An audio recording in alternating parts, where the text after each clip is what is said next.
Hi, my name is Rodrigo Constantino, and I'm a Brazilian economist and writer who works as a political analyst for years in the mainstream media.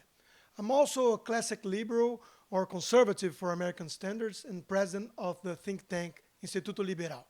I want to talk about a video that New York Times published today by Felipe Neto, stating that the most terrible president in this pandemic is not Trump, but Jair Bolsonaro in Brazil, and that you should not vote to re-elect Trump because of it. Felipe Neto knows nothing about politics. Actually, he knows nothing about anything. He's just a stupid guy who made lots of money as a YouTuber for kids, talking BS all the time. He has millions of followers and millions of dollars, and that's why he sees himself as a kind of genius. But you know better than me that any stupid person can be famous and rich in this world, especially with social media. That doesn't make him an intelligent, leave alone honest person. He blames Jair Bolsonaro for the 70,000 deaths we had so far in Brazil, just as you radical media guys blame Trump for all the deaths in the United States.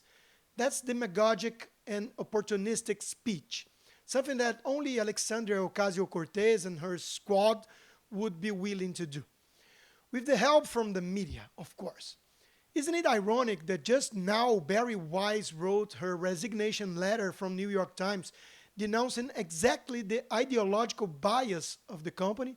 She says, a new consensus has emerged in the press, but perhaps especially at this paper, that truth isn't a process of collective discovery, but an orthodoxy already known to an enlightened few whose job is to inform everyone else. Arrogant people. And she goes on. Part of me wishes I could say that my experience was unique, but the truth is that intellectual curiosity, let alone risk taking, is now a liability at the times. Why I did something challenging to our readers or write something bold only to go through the numbing process of making it ideological kosher when we can assure ourselves of job security and clicks by publishing our 4,000 open ad arguing that Donald Trump is a unique danger to the country and the world. And so self-censorship has become the norm. Sounds familiar? Well, the same happens in Brazil, where the mainstream media is basically an extension of the socialist movement. Felipe Neto is just a clown, a famous guy used by those people to reach their goal, and that is to get rid of Bolsonaro and take back power so all those corrupt people can steal our money in peace. I don't have to say that America faces the same risk. I live in Florida for 5 years now. I have a green card with extraordinary abilities, and I chose to live here because it's a better and freer country. Democrats want to make it look more like Brazil, like a Latin America failed state.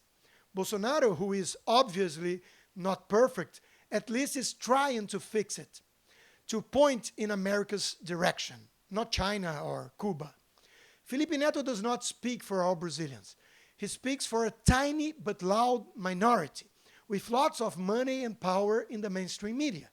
Don't be fooled by this false narrative, by New York Times.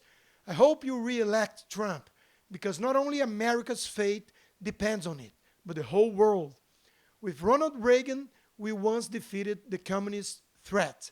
Let's do it again for the sake of our children. Thanks a lot.